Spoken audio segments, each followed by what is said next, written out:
A graça e a paz de Jesus, igreja. Que alegria podermos nos reunir aqui hoje para poder adorar o Senhor e agora sermos ministrados pela palavra de Deus. Eu convido a igreja a abrir a palavra de Deus comigo na carta de Tiago. Carta de Tiago, nós lemos ainda o capítulo 1, versículo 19 até o final, versículo 27. Tiago, carta de Tiago, capítulo 1, versículo 19 até o 27. Nós damos continuidade hoje à nossa série de mensagens que nós começamos na carta de Tiago.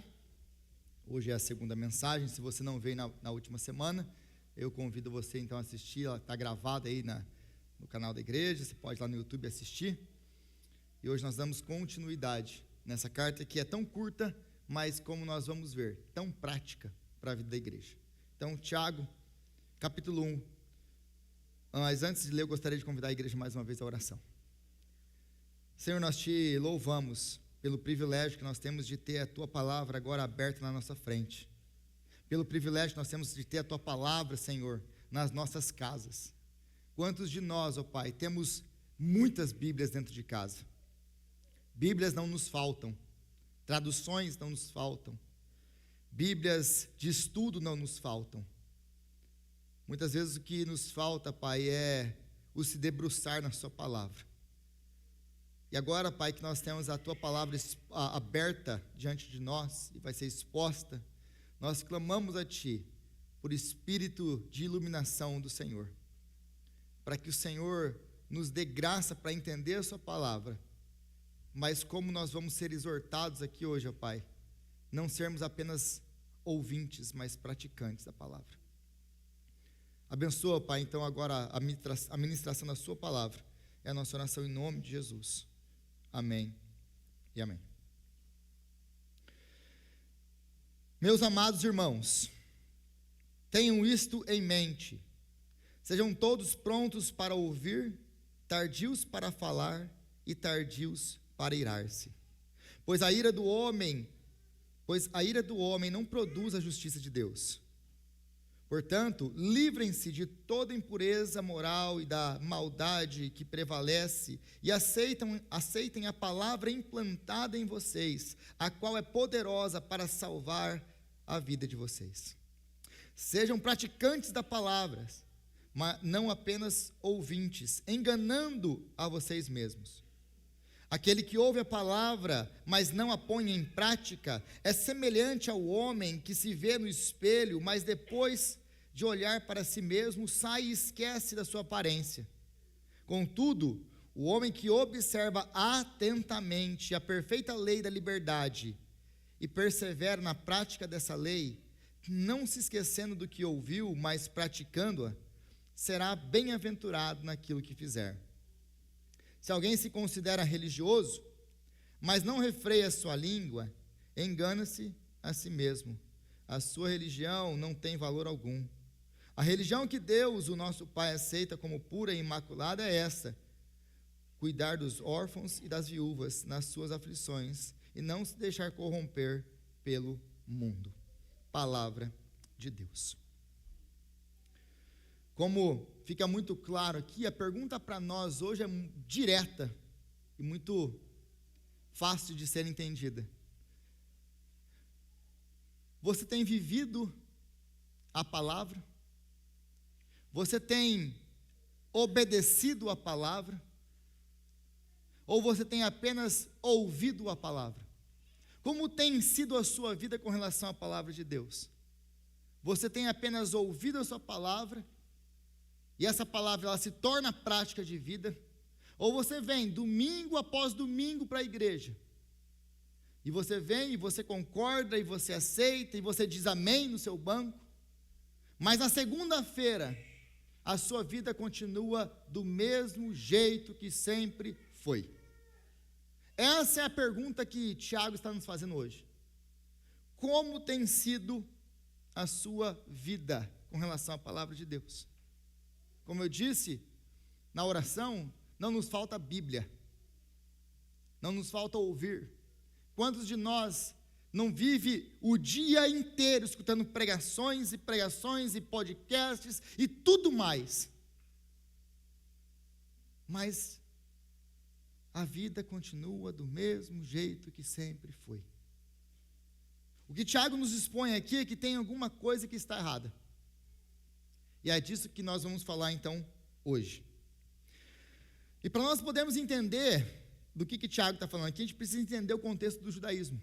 Porque lembre-se, na última semana, quando nós começamos essa série de mensagens, lembre-se que Tiago, ele começa a sua carta dizendo: Tiago, servo de Deus e do Senhor Jesus Cristo, as 12 tribos dispersas entre as nações.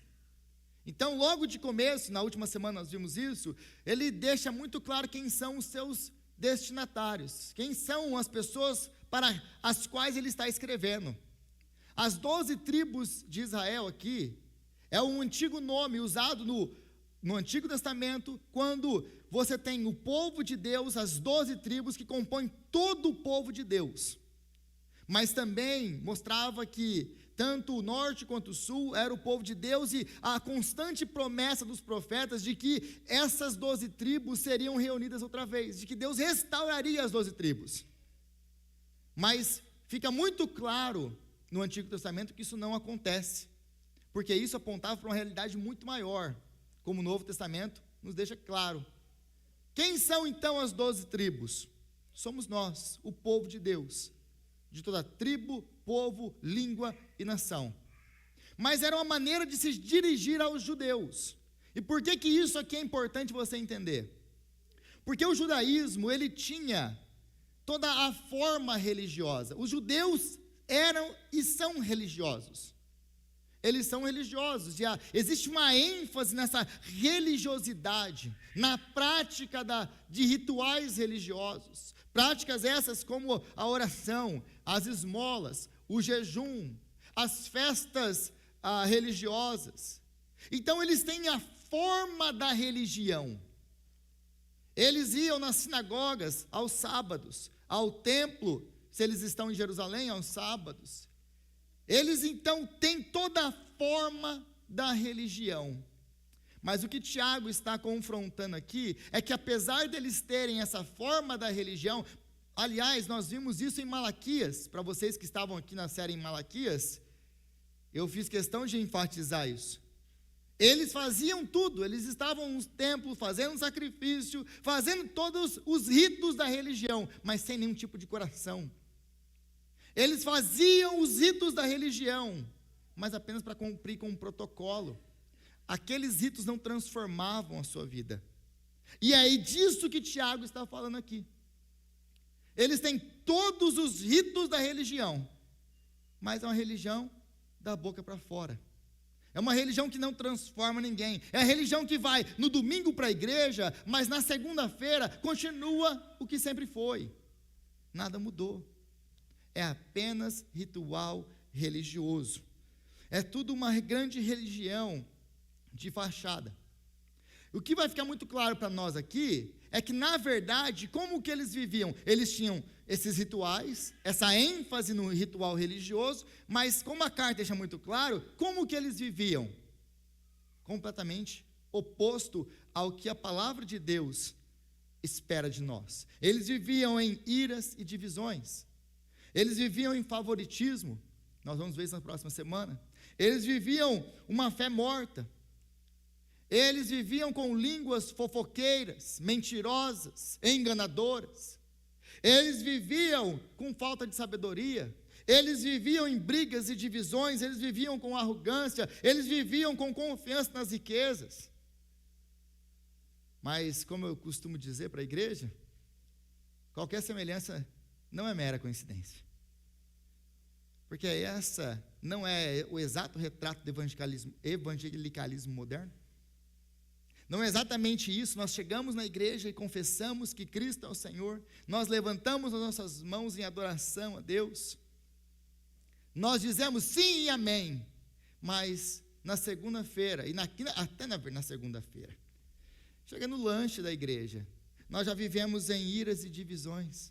Nós já vivemos em favoritismo, nós já vivemos em uma fé morta, nós já vivemos uma língua fofoqueira. nós já vivemos em uma falta de sabedoria, nós já vivemos em brigas e divisões, nós já vivemos em arrogância, confiando mais no dólar do que em Deus. Não é exato o retrato do nosso cotidiano? Isso foi escrito há 2000 anos atrás. Por que é tão atual? Porque nós somos iguais. A natureza humana nunca mudou.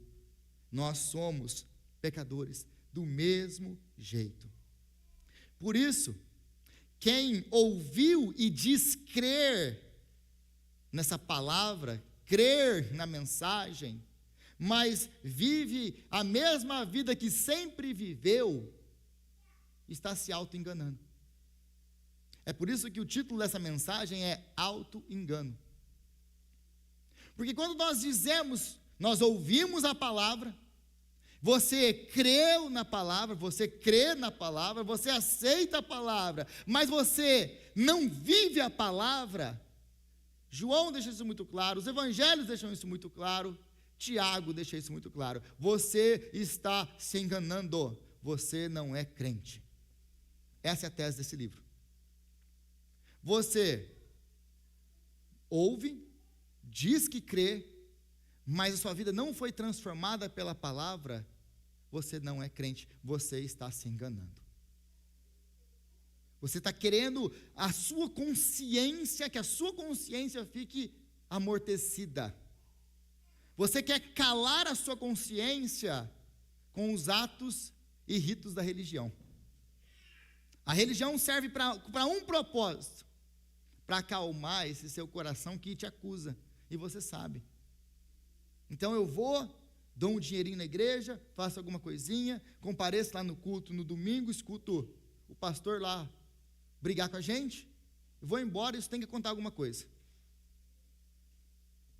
Mas eu quero falar uma coisa para vocês, não conta. Infelizmente não conta nada.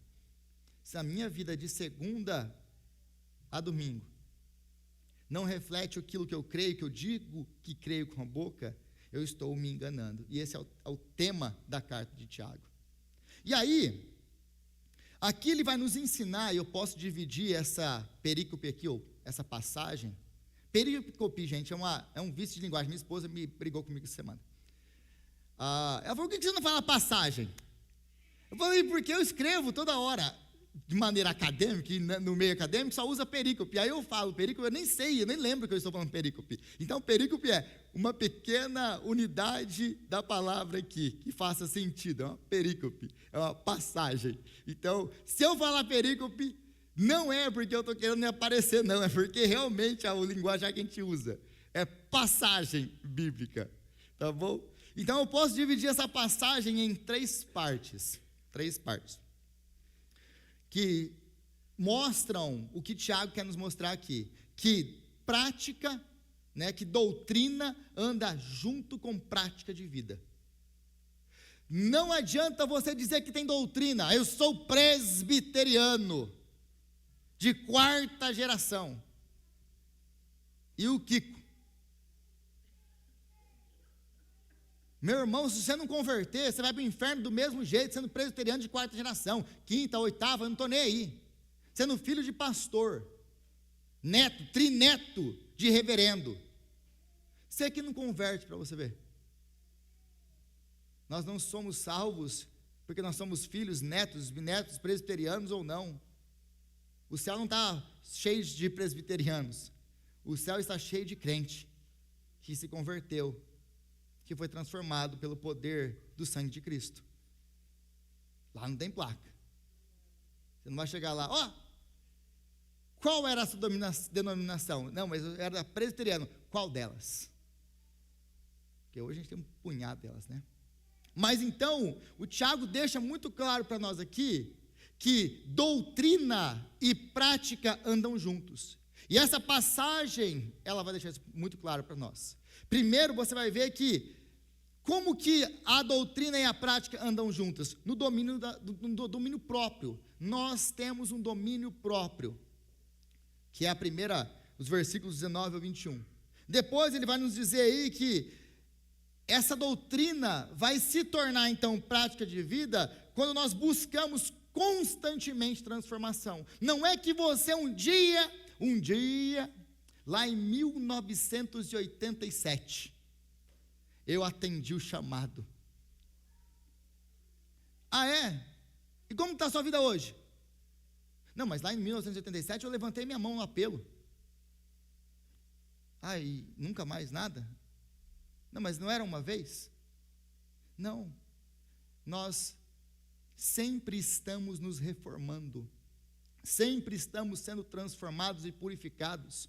Porque sempre, o seu trabalho aqui nesse mundo nunca vai ter fim. Vai sempre continuar. Até o dia que Jesus voltar, meu amigo, tem pecado aí para ser tratado. Não importa o quão santo você seja. Não importa. Então é uma constante busca por transformação. A terceira coisa que ele vai nos ensinar aqui é que o cuidado, ou que a doutrina que virou prática de vida, vai se manifestar em cuidado concreto com a igreja. Eu vou me envolver com a igreja. Mas de uma outra forma, e como que tudo isso pode acontecer, a base de que toda essa transformação, da onde vem essa transformação, é através da palavra de Deus. Então nós podemos também dividir essa passagem, nos mesmos versículos, com 3 títulos diferentes. Nós vemos então na primeira parte aí, do que você precisa? Você precisa receber a palavra de Deus. Depois que você recebe a palavra de Deus, você precisa praticar a palavra de Deus. E, por fim, a palavra vai transformar a sua vida. Você recebe, você pratica e você é transformado pela palavra de Deus. E é sobre isso que eu gostaria de meditar com vocês hoje, então. Versículo 19, diz assim a palavra de Deus: meus amados irmãos, tenham isto em mente, sejam todos prontos para ouvir, tardios para falar e tardios para irar-se, pois a ira do homem não produz a justiça de Deus. Portanto, livrem-se de toda impureza moral e da maldade que prevalece, e aceitem humildemente a palavra implantada em vocês, a qual é poderosa para salvar a vida de vocês. Então, Tiago aqui ele dá basicamente para nós 3 ordens: estejam sempre prontos para ouvir, sejam tardios para falar, e terceiro, tardios para irar-se, porque a ira do homem não produz a justiça de Deus. É interessante aqui o contexto que eles estão vivendo. Se você se lembra um pouquinho do contexto histórico do primeiro século, até mesmo do tempo de Jesus, nós tínhamos uma categoria dentro do judaísmo que eram os zelotes. Os zelotes, eles queriam trazer justiça, trazer o reino a partir do quê? Da força, a partir da espada. Mas aí Tiago está então, vivendo em todo esse contexto, ele está nos deixando muito claro que a ira do homem não produz a justiça de Deus. Nós não produzimos justiça por causa da nossa ira. E é interessante porque ele começa: sejam prontos para ouvir. Por que ele começa: sejam prontos para ouvir? Porque a última coisa que a gente faz, quando a gente quer trazer, abre aspas, justiça, é o quê? É ouvir. Essa é a última coisa que a gente faz. A gente quer falar, despejar, mas a gente não quer ouvir. E aí, essa fala que não ouve, já se torna em ira, em discussão, em brigas e divisões. Aqui é o caminho para o desastre. E é isso que o Tiago está deixando muito claro aqui para nós. Então a explosão de raiva, a nossa explosão de raiva, mesmo que revestida aí de jargão religioso, de zelo pela palavra de Deus, não vai trazer a justiça de Deus. Não vai. E a gente vê isso direto na internet. Mas o que mais tem hoje é gente que pega. Eu costumo dizer, tem tanta coisa para pregar, a palavra de Deus é tão profunda e tão vasta, e tem gente que fica perdendo tempo na internet brigando com os outros. Meu irmão, abre a Bíblia e vai pregar a Bíblia. Ah não, olha lá um vídeo, eu vou reagir a esse vídeo. Eu lá tenho tempo a reagir vídeo. Meu propósito é pregar a palavra de Deus. Porque se o povo de Deus conhecer a palavra de Deus, eles mesmos vão ser capazes de avaliar o que eles estão ouvindo. Eu não preciso ficar combatendo ninguém, como diria Charles Spurgeon. Você não precisa defender o leão, abre a jaula e deixa ele lutar por ele mesmo. O que nós precisamos é conhecer a palavra de Deus, é ler a palavra de Deus, é ela que vai nos guiar, nos nortear, que vai nos ensinar a maneira certa de viver. Você não precisa ficar perdendo seu tempo em ficar debatendo com os outros. Deixa que hoje, minha é a ira, diz o Senhor, eu retribuirei. Não é você, xerife do reino. Não é. Nosso chamado é se debruçar na palavra de Deus. Você quer perder o seu tempo com alguma coisa? Ensine a palavra de Deus. Estude a palavra de Deus. E aí, isso é impossível a gente não se lembrar quantas brigas naquele grupo da família. Oh, coisa abençoada esse tal desse grupo da família, viu? E para aqueles que estão no nosso grupo do WhatsApp, você já fica aqui é uma coisa que me alegra muito, é o grupo do WhatsApp dessa igreja. Você não tem bom dia, boa tarde, boa noite. Você não tem a música favorita do dia, porque se tiver, você vai receber uma ligação minha. Não é lugar de comércio, é o lugar onde nós compartilhamos as alegrias da igreja, as orações, as dificuldades uns dos outros. Você vê que ele fica quietinho, de repente aparece alguma coisa lá? Quando aparece alguma coisa lá, a gente vai ler. Por quê? Porque não está cheio de porcaria. E é assim que tem que permanecer. É assim que vai permanecer. Mas tem sempre aquele grupo do WhatsApp das tias. O grupo das tias. Aquilo lá, eu nunca vi um lugar de ter fofoca daquele jeito. E aí é uma que já começa a brigar com a outra. E aquilo já viram, aí uma que é mais religiosa já quer dar uma palavra lá no meio, fora de contexto, já vira um desastre. Aí, meu amigo, é um que não fala mais com o outro.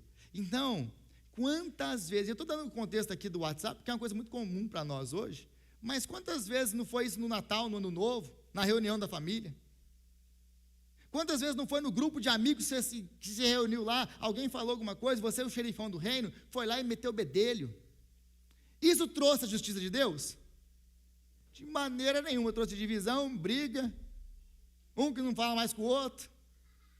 Você testemunhou do amor de Cristo e ganhou alguma coisa com isso? Você não ganhou, o reino não ganhou, ninguém ganhou. Falta de sabedoria.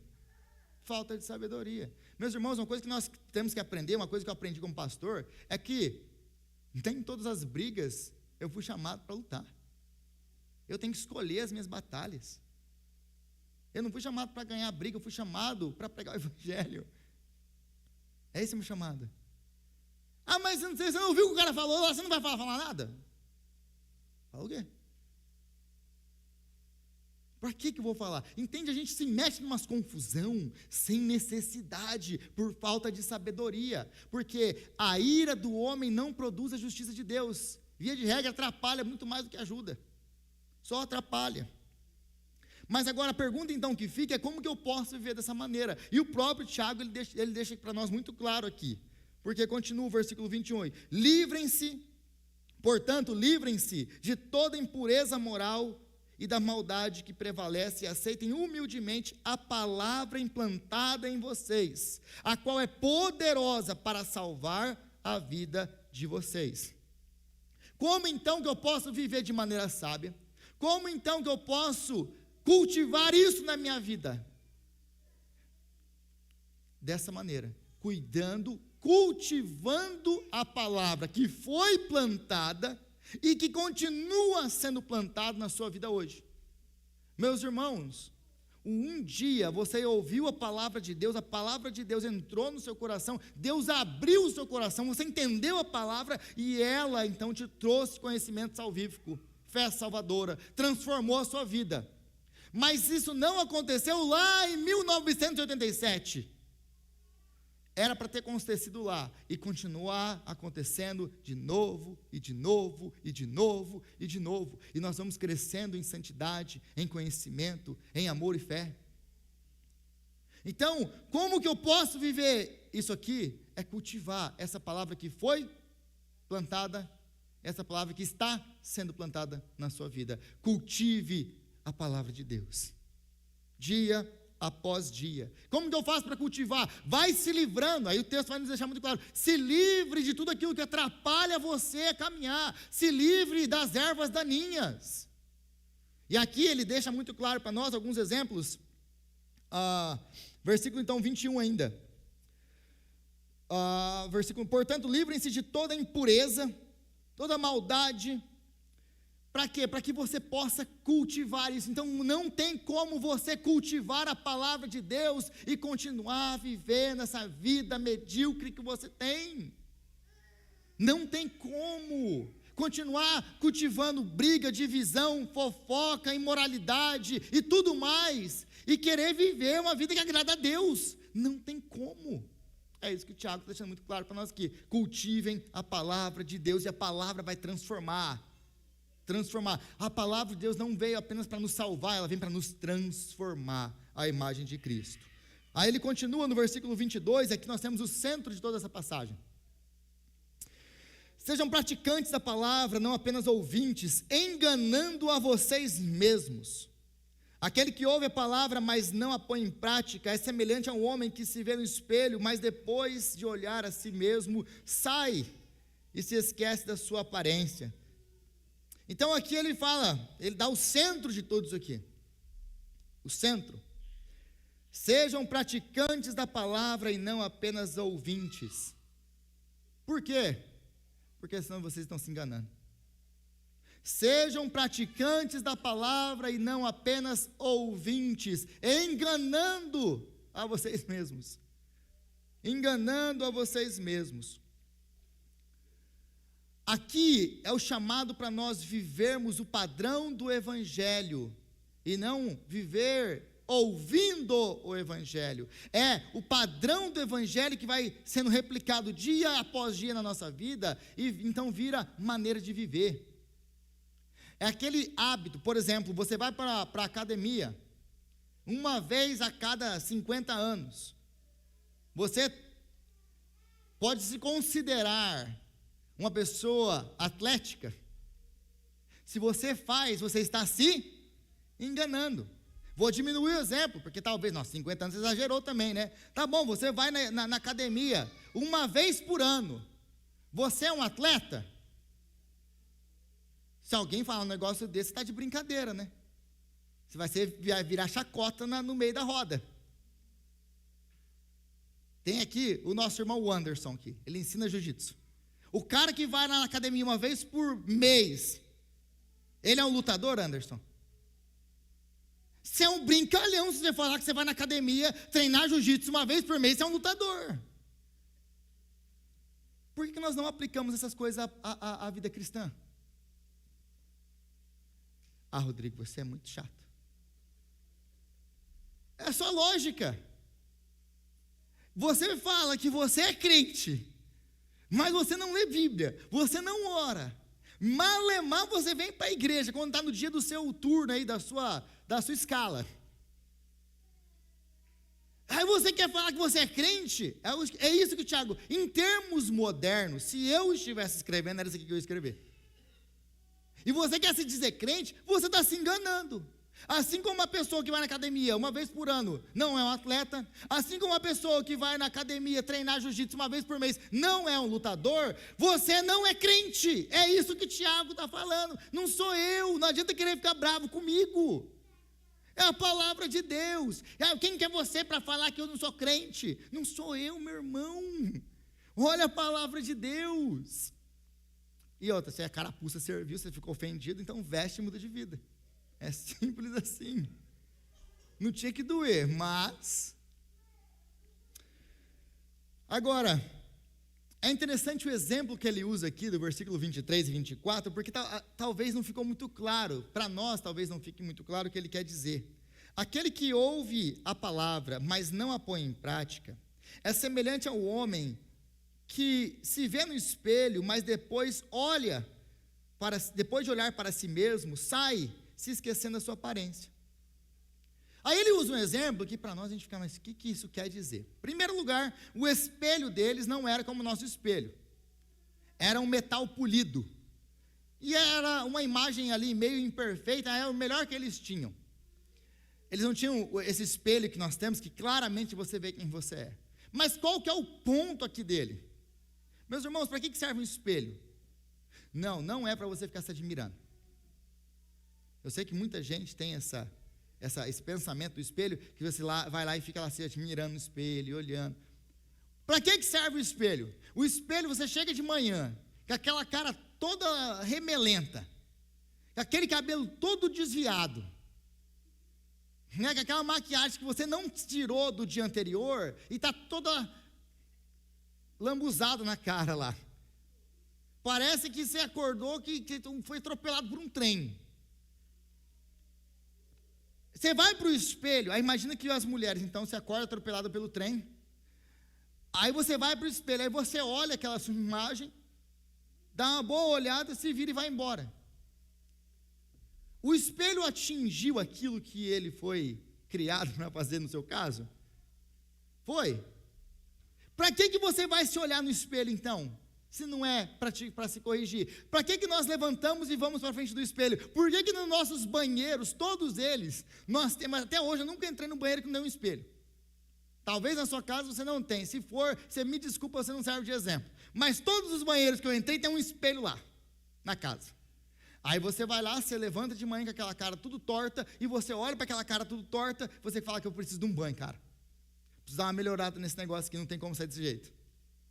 Então o espelho, ele reflete quem nós somos. Ele não reflete quem nós desejamos ser. O espelho não reflete aquilo que você queria parecer. Ele reflete quem você é. Esse é o espelho. É isso, a mesma coisa que a palavra de Deus faz conosco. E esse é o exemplo aqui de Tiago. Ele está falando basicamente o seguinte, em linguagem moderna.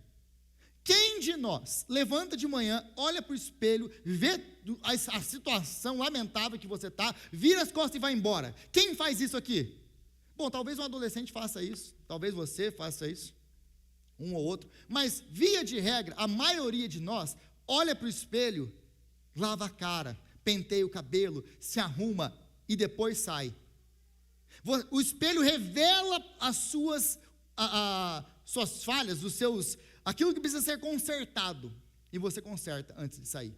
O que Tiago está nos dizendo aqui é, assim como alguém que olha no espelho, se vira e vai embora, ela esqueceu a aparência dela, é a pessoa que ouve a palavra de Deus, no caso nós, lembrando aqui, por que ele fala ouve a palavra de Deus? Naquele tempo, eles não tinham Bíblias como nós temos hoje. Eles não iam para casa, cada um com a sua biblinha aí no colo. É uma pessoa falando, lendo a palavra, até porque é uma sociedade que na sua grande maioria as pessoas são iletradas, ninguém sabe ler e escrever. A grande maioria não sabe ler e escrever. Então alguém, o sacerdote, ou o comandante lá, o chefe da sinagoga, era ele que lia a palavra, as pessoas ouviam, é por isso que Apocalipse diz, bem-aventurado aquele que lê, e aqueles que ouvem, por causa disso, é uma congregação, onde as pessoas estão ouvindo a palavra de Deus, então elas ouviam a palavra de Deus, é isso que o Tiago está falando, elas ouviam a palavra de Deus, e elas iam embora. Aí imagina que ela vai embora agora, ela escutou, todos os pecados foram expostos pela palavra de Deus, porque se tem uma coisa que a gente faz com muito zelo nessa igreja, é expor pecado, se você não percebeu ainda. Nós expomos, porque a palavra de Deus expõe quem nós somos, a palavra de Deus é o espelho, ela vai refletir aquilo que você é. Quando nós lemos a palavra, estudamos a palavra, ela reflete, ela mostra quem nós somos, e quão longe nós estamos do padrão. Então ele está falando, olha, não adianta nada você ouvir a palavra de Deus, domingo após domingo, o dia inteiro na internet, mas você não toma ação nenhuma. É a mesma coisa que a pessoa entra no espelho, vê a cara toda desarrumada, vê que precisa arrumar, e vai embora, e simplesmente se esquece de como era. Essa é a atitude, esse é o exemplo que Tiago está usando aqui. A mesma coisa vocês farão depois de ouvir a mensagem de hoje, ir para casa e continuar vivendo do mesmo jeito. Você olhou no espelho, a Bíblia confrontou os seus pecados, mostrou o que precisa ser mostrado, e você continua vivendo do mesmo jeito. É isso que o Tiago quer dizer aqui. Ficou claro isso? Porque esse é o exemplo. Esse é o exemplo que o Tiago nos dá aqui. Então a palavra de Deus faz isso, ela expõe para que a gente possa ser transformado. Se a gente não é transformado, se a gente não faz o que a gente tem que fazer, então a gente está sendo apenas ouvintes da palavra de Deus e não praticantes. E aí nós precisamos entender uma verdade. Qual a verdade? Que concordância doutrinária não é fé salvadora. Eu vou repetir isso para você, que isso aqui é muito importante. Concordância doutrinária não é fé salvadora. O que eu quero dizer com isso? Meu irmão, minha irmã, muitos de vocês acabou aqui o culto, nossa, que palavra abençoada. Glória a Deus por isso, é a palavra dele. Nossa, que palavra confrontadora. Glória a Deus por isso, é a palavra dele, ela foi feita para isso mesmo, para confrontar a gente, transformar a gente. Mas aí as pessoas, nossa, é verdade, amém, é isso mesmo. Concorda com tudo que eu estou falando aqui. Mas muda de vida? Não. Continua vivendo do mesmo jeito, a mesma, como diz, a mesma porcaria que sempre foi. Então, meus irmãos, não confunda concordância doutrinada. Você concordar com o que eu falo, você concordar com o que eu falo, com o que a Bíblia está falando, você concordar com a palavra de Deus, não significa que você tem fé salvadora. Não significa que você é crente. Significa que você entendeu que isso aqui é verdade, e que esse aqui é o padrão, e é assim que você deveria viver. Mas se você apenas concorda e a sua vida não é transformada pelo aquilo que você concorda, você não tem fé salvadora. Simples assim. Então, dizer que você concorda com o que eu falo, se eu estou falando a palavra de Deus, não quer dizer muita coisa. Porque a palavra de Deus tem que nos transformar. A pergunta que vai sempre ficar para nós é: o que mudou na sua vida por causa daquilo que você ouviu, por causa daquilo que você diz crer e que você concordou? Essa é a pergunta. Na segunda-feira, como que isso se traduziu na sua vida? Você ouviu a palavra, você creu na palavra, você concordou com a palavra. Ah, tá bom, agora, como que isso aqui transformou a sua vida na segunda-feira? Te tornou uma pessoa mais paciente, mais gentil? Te tornou uma pessoa que enfrenta os sofrimentos, as dificuldades com confiança no Senhor? Te tornou uma pessoa melhor? Te tornou mais parecido com Jesus? Porque, meus irmãos, se não transformou, você apenas ouviu, creu, concordou e se enganou. É isso que o Tiago está nos deixando muito claro para nós aqui. Então, como que a minha vida foi transformada pela palavra de Deus? A palavra de Deus, o meu relacionamento com a palavra de Deus, o ouvir a palavra de Deus, transformou a maneira com que eu lido com o meu tempo? O seu tempo, como você gasta seu tempo, foi transformado com as prioridades do Evangelho? Agora eu vivo, a minha prioridade é a minha vida com Deus. O seu tempo foi transformado. O seu tempo foi transformado por aquilo que você ouviu, concordou e creu? O seu dom, o seu talento, aquilo que Deus deu para você, tem sido usado para a glória dele? Ou apenas para você mesmo? Foi transformado por aquilo que você ouviu? Como que você lida com o dinheiro, finanças? Tem sido transformado por aquilo que você ouviu, concordou e creu? É muito legal a gente ouvir falar sobre confiança, como Paulo falou hoje aqui, na hora do dízimo e da oferta, que os dízimos são mesmo uma expressão de confiança no Senhor. Aí você vê como que doutrina e prática andam junto. Você diz que você crê em Deus, você diz que Deus é o seu sustentador, você diz que acredita que Deus é o Todo-Poderoso, mas quando você deixa de dar o seu dízimo, você mostra que você não confia nele, é só da boca para fora. Você não tem fé salvadora. Como que o meu dinheiro é usado? É para a glória de Deus, porque eu entendo que esse mundo vai ser destruído, e tudo que aqui vai ser derretido, e vai então, eu espero novo céu e nova terra, porque essa é a minha alegria. A alegria não é esse mundo, a alegria está no Senhor. Isso vai transformar a maneira com que eu lido com dinheiro. Se não, eu estou só apenas ouvindo. Como que eu lido com as pessoas ao meu redor? Eu sou paciente com as pessoas? Eu consigo me compadecer das pessoas?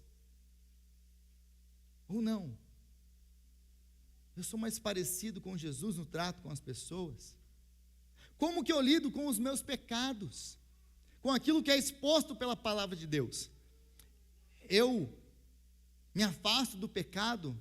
Ou eu sou como a porca lavada que volta à lama, ou o cachorro que volta ao seu vômito? Eu falo que Jesus me libertou dos meus pecados, mas eu vivo vivendo em pecado. Eu volto de novo, confesso e volto, confesso e volto, confesso e volto. Apenas ouvintes e não praticantes. É disso que o Tiago está falando aqui. Mas aí, o que geralmente eu escuto, né, quando a gente entra nesse tipo de conversa aqui, é o seguinte: mas eu sou salvo pela graça. Talvez então já seja essa que você está pensando, então já vamos riscar isso aí da sua cabeça, rapidinho. Mas eu sou salvo pela graça. Meus irmãos, isso aqui é slogan de quem quer viver em pecado, de quem não quer ter a vida transformada pelo Evangelho.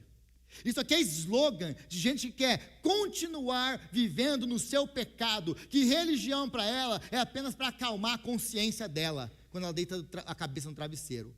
Ela não é crente, ela sabe que ela não é crente, mas, não, eu vou na igreja, eu faço isso, mas eu continuo vivendo no meu pecado. E é isso que eu deposito a minha confiança, nos rituais da religião. Nos rituais da religião. Aí essa pessoa fala: mas eu sou salvo pela graça. E eu não estou falando que você é salvo por obras. Eu não estou falando que a porta de entrada para o reino são obras. Mas eu estou falando que, uma vez que a fé nos alcançou, que nós realmente fomos alcançados pelo Espírito Santo de Deus, transformados, nós fomos lavados pelo sangue de Jesus, nós não vamos viver da mesma maneira que nós vivíamos. A minha pergunta para vocês é muito simples: o pecado que você amava, hoje você odeia? Ou você continua convivendo com ele da mesma maneira com que você sempre viveu e nada te incomoda? Meus irmãos, avaliem-se para ver se vocês estão na fé. É isso que o apóstolo Paulo diria para nós hoje. Avaliem-se cada um a si mesmo, para ver se vocês estão na fé.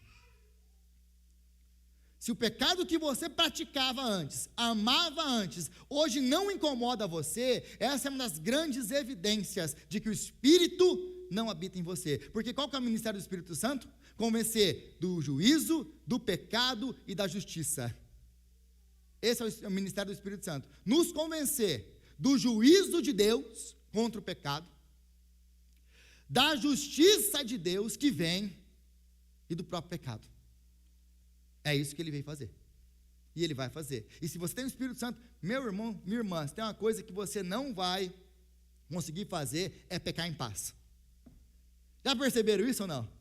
Uma vez que você virou crente, aqueles que têm o Espírito Santo já vão identificar isso aqui na hora. Você até peca, você até cai em alguma coisa que antes você fazia como um habitual, mas você não faz isso em paz. Já perceberam isso ou não? Você até faz, mas depois que você faz, você se sente um lixo. Mas eu mentia, mas agora eu sou redimido e agora eu não vou mais mentir, porque o Espírito me dá graça. Mas aí quando você cai naquela área de novo e mente de novo, você não se sente um lixo? Por quê? Porque o Espírito Santo nos convence do juízo, do pecado e da justiça de Deus. Aí, para quando nós cairmos, então nós temos o sangue de Jesus. Quando nós nos arrependemos dos nossos pecados e abandonamos nossos pecados, nós temos o sangue de Jesus que nos purifica de todo o pecado. Existe perdão e salvação para nós, quando nós nos arrependemos e abandonamos nosso pecado. Existe perdão para todo pecador que se arrepende, independente do que ele cometeu. Mas se eu continuo vivendo, sem mudança de vida, feliz da vida no meu pecado, a gente tem que tomar cuidado. E aí nós temos então o risco do auto-engano.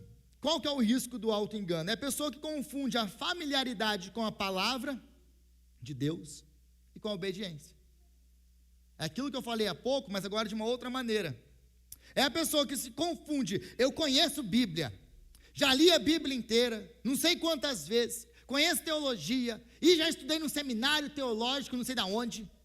Confunde familiaridade com a palavra de Deus com realmente obediência. Ela pensa que ela é salva pelo tanto que ela conhece.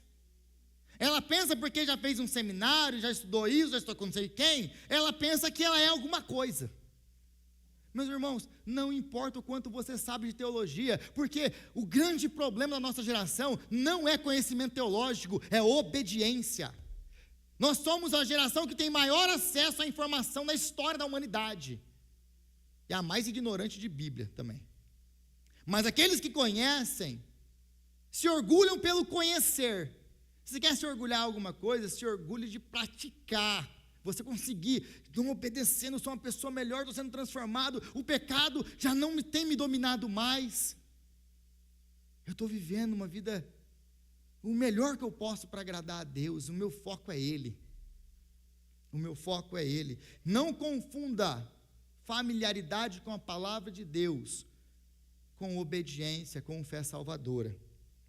Nós não somos salvos por obras, mas a fé, ela nunca aparece sozinha. Ela vai dar frutos. Pelos frutos os conhecereis. Não se engane.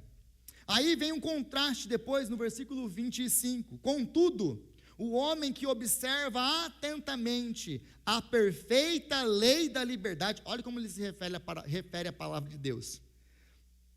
Atentamente a perfeita lei da liberdade, e persevera na prática dessa lei, não se esquecendo do que ouviu, mas praticando, será bem-aventurado em tudo que fizer. Então você tem um contraste aqui, ele faz um contraste. Olha, tem esse homem que escuta, que vê no espelho e vai embora, e não obedece. Esse homem está se enganando. Mas tem um outro homem. Qual é o homem? É o homem que observa atentamente a perfeita lei da liberdade. E não apenas observa, ele persevera na prática da lei. Note aqui, basicamente tudo que eu já resumi antes. Então ele é o homem que observa. Observar, gente, não é dar uma olhadinha na Bíblia 10 minutos por dia. Observar é você pegar esse livro aqui e andar nele de capa a capa, de novo, e martelar ele na sua cabeça. E de novo.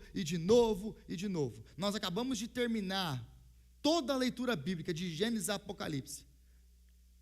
Eu falei em todos os capítulos de Gênesis a Apocalipse. E meus irmãos, eu te garanto uma coisa, que nós nem sequer chegamos a nem arranhar a superfície, nós nem chegamos na superfície da palavra de Deus. Nem chegamos lá, ela é profunda, você vai passar a sua vida inteira estudando esse livro e você não vai arranhar a superfície dele. Então perseverar na palavra de Deus é se debruçar na palavra de Deus todos os dias.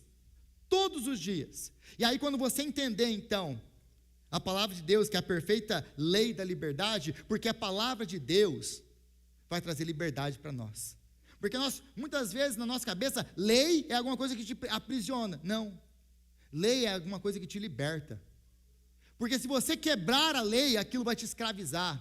Se você quebrar a lei, você vai para a prisão. Então você está preso.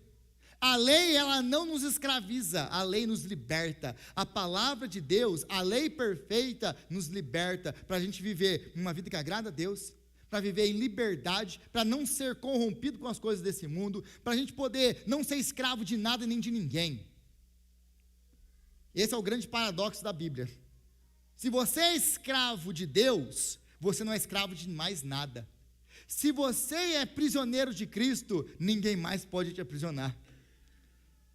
Enquanto se você não é escravo de Deus, você vai ser escravo de qualquer outra coisa, e qualquer outra coisa vai te pegar, vai te prender, vai te matar. Enquanto se você for escravo de Deus, A perfeita lei da liberdade vai te transformar e te libertar, e sereis verdadeiramente livres. Mas a pergunta ainda que permanece, então salvação é por obras? De maneira nenhuma. Essa lei da liberdade que Tiago está fazendo aqui, ela não é o caminho para a salvação.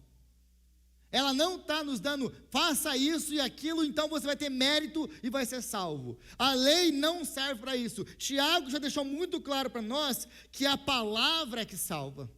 O que salva é o Evangelho, o que salva é Cristo. A lei está sendo dada para quem? Está sendo dada para homens e mulheres que foram salvos pelo Evangelho. Assim como quando Deus tirou o povo, lá no Êxodo, lembra disso? No Êxodo ele tira os judeus lá da tirania de Faraó, ele tirou eles de lá, ele fez grandes milagres. Depois que ele já tirou, depois que ele já salvou eles, é então que Deus vai dar para eles o quê? No Monte Sinai? A lei. Depois então que ele já libertou, depois que ele já salvou, é agora então que ele vai dar a lei. É só então que ele vai dar a lei. A lei então ela foi dada a filhos, para que eles possam entender como que agora dentro da família de Deus, como que é o padrão para nós vivermos. Não é um preço que você paga, não é um mérito que você faz para você ser salvo. De novo, é consequência da sua salvação. Então, em terceiro e último lugar, nós temos que nós somos transformados pela palavra de Deus, versículo 26 e 27. Se alguém se considera religioso, mas não refreia a língua, engana-se a si mesmo. É a segunda vez que ele fala que se engana. Olha o que ele falou. Se alguém se considera religioso, mas não refreia a sua língua, se engana. Meu irmão, minha irmã, se você se diz crente, e essa sua língua é usada por Satanás para fazer fofoca, para falar mal dos outros, para causar divisão na igreja, você não é crente. De novo, não é minha palavra, não é minha interpretação, o texto é muito claro no que ele está dizendo aqui. Eu não preciso aqui fazer exegese de grego para falar para você o que está significando, o que significa isso aqui. Se alguém se considera religioso, mas não refreia a sua língua, engana-se a si mesmo, a sua religião não tem valor algum. E isso aqui, meus irmãos, no capítulo 3, que o negócio vai ficar feio. Então eu não vou gastar muito tempo aqui, porque no capítulo 3 ele vai voltar nesse tema. E que a igreja esteja cheia nesse dia. Controle da língua.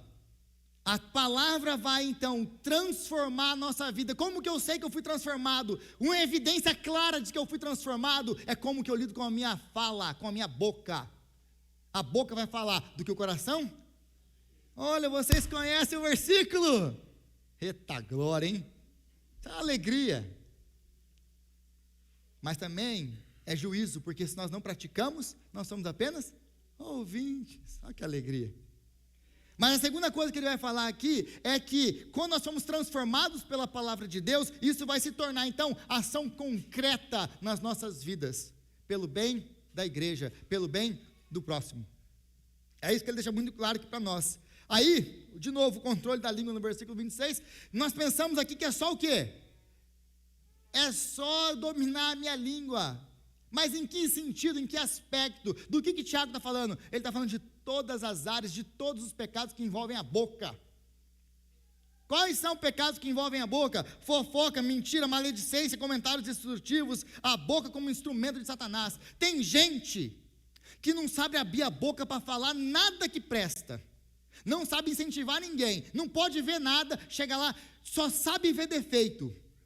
Chega lá e fala, nossa, mas isso ficou ruim, hein? A pessoa deu o melhor dela, fez um negócio, aí tem que ter aquela boca de Satanás, para falar o quê? Nossa, que porcaria, mas é o melhor que ela fez na condição que ela tinha. Se não for para abençoar, se não for para edificar, não abre a sua boca. E agora deixa eu falar para os líderes da igreja uma coisa. Meu irmão, minha irmã, você que tem líder, você é líder de ministério aqui. Se você abre a sua boca para ficar falando mal da igreja, se você abre a sua boca para ficar desencorajando os seus liderados, saia do ministério. Ou para de falar mal da igreja e do ministério. Para de ficar se queixando para os seus liderados, porque líder não faz isso. Vocês me veem aqui, domingo após domingo, me queixando da igreja, me queixando dos problemas que a igreja tem. Porque se eu faço isso, eu estou destruindo a igreja com as minhas próprias mãos. Eu sou um instrumento de Satanás e não de Deus. O líder edifica a igreja. O líder vê os problemas, nós não ignoramos os problemas da igreja, mas nós construímos, nós edificamos, nós trabalhamos para a glória de Deus, para que tudo seja resolvido, mesmo que não seja perfeito, e nunca vai ser perfeito. Mesmo que eu esteja cansado, mesmo que eu esteja sobrecarregado, eu continuo trabalhando com zelo, porque um dia eu vou descansar de todas as minhas obras. Essa é a promessa de Deus para mim. Você, que é membro dessa igreja, abra a sua boca para abençoar a sua igreja, para falar bem da sua igreja, e para falar bem do seu irmão, da sua irmã. Se não tem algo para edificar, não abra a sua boca. Mais disso no capítulo 3, vou guardar para lá. E a última coisa que ele nos ensina é o cuidado concreto com a comunidade da fé, e o andar em santidade. Então, a religião que Deus, nosso Pai, aceita, pura e imaculada, é essa: cuidar dos órfãos e das viúvas, que naquele tempo ainda é, continua sendo a escala mais baixa da sociedade, mais vulnerável da sociedade. Eles não tinham representação legal, eles passavam fome e muitas vezes morriam de fome. Essa era o de todos eles, a camada mais frágil da sociedade: o pobre e a viúva, o órfão e a viúva. É por isso que Deus se preocupa tanto com eles. Nas suas aflições, e não se deixarem corromper pelo mundo. O que é se corromper pelo mundo? Então, você vê aqui que Tiago, ele mostra do cuidado, da pureza, primeiro fora e depois dentro de nós. Cuidado com os outros e cuidado com o nosso interior. É o que sai da nossa boca e o seu envolvimento na comunidade de fé, e como que o mundo tem afetado você. Meu irmão, deixa eu fazer uma outra pergunta. Você ri do que o mundo ri? Você assiste o que o mundo assiste? Você faz o que o mundo faz? E nada disso te afeta.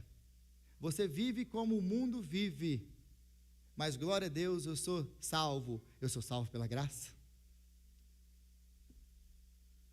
Nós precisamos nos avaliar. Porque se eu consigo falar como o mundo, viver como o mundo, andar como o mundo, dar risada do que o mundo dá risada, existe uma grande chance de eu ser apenas um ouvinte da palavra e não um praticante. Eu apenas concordo da boca para fora, doutrinariamente, mas eu não vivo a palavra de Deus. Mas que palavra que é essa que é recebida e praticada, que pode transformar a nossa vida? É o Evangelho de Cristo. Porque Ele é aquele que viveu a palavra, que se fez carne, que viveu a palavra de Deus, ouviu, viveu, praticou a palavra de Deus, em obediência a tudo, para que Ele fosse o nosso supremo exemplo. Cristo é o exemplo. Se você quer se comparar com alguém, se compare com Cristo. Quer medir? Como que eu vou medir se eu estou andando bem ou mal? Eu vou te dar a régua hoje. A régua é Cristo. Você quer se comparar? Não se compara comigo, não. Porque eu não me comparo com ninguém. Eu me comparo com Cristo. Comparado com Cristo, quem é você? Essa é a pergunta. Mas aí não tem como. Então você está desprezando o sacrifício dele, porque ele veio para pagar pelos nossos pecados, ele veio para nos justificar, e ele veio para nos dar o presente do Espírito Santo. Agora, meus irmãos, se eu acabasse isso aqui e falasse para você, agora vai e vive como praticante da palavra de Deus, você tem que sair daqui desesperado. Mas por que eu posso para falar para você agora vai, sai daqui, e não seja um ouvinte da palavra, mas um praticante da palavra? Eu posso falar isso para vocês, porque se o Espírito Santo de Deus habita em vocês, Se o Espírito Santo de Deus foi derramado por causa do sacrifício de Cristo, que pagou o preço dos nossos pecados, agora nós temos o poder, não apenas o exemplo, nós temos o poder para viver o que a Bíblia nos ordena viver, por causa do Espírito Santo. Eu não tenho força para isso, mas a minha confiança não está em mim, a minha confiança está em Cristo. A minha força não está em mim, a minha força vem de Cristo. É só Ele. Meus irmãos, eu sei que nenhum de vocês vai viver isso aqui por força própria. Eu também não vou. Ninguém pode. Mas se o Espírito Santo de Deus habita em nós, nós seremos capazes de viver uma vida completamente transformada pela palavra de Deus, pelo poder do Espírito. Senhor, nós te louvamos e te agradecemos pela sua palavra, que é santa, que é verdadeira, que é maravilhosa. E te pedimos que o Senhor venha nos dar graça e força através do Espírito Santo para viver e praticar aquilo que nós ouvimos hoje, para que nós não sejamos apenas ouvintes da palavra, mas praticantes da palavra. Senhor, nos dá graça, porque em nós não existe força para isso, mas a nossa confiança não está em nós e na nossa força, está em Cristo e na obra que Ele fez por nós, e no Espírito Santo que nos habita e que nos dá a graça e o poder para obedecer a sua palavra. É no nome de Jesus que nós oramos e clamamos que o Senhor venha nos ajudar. Amém.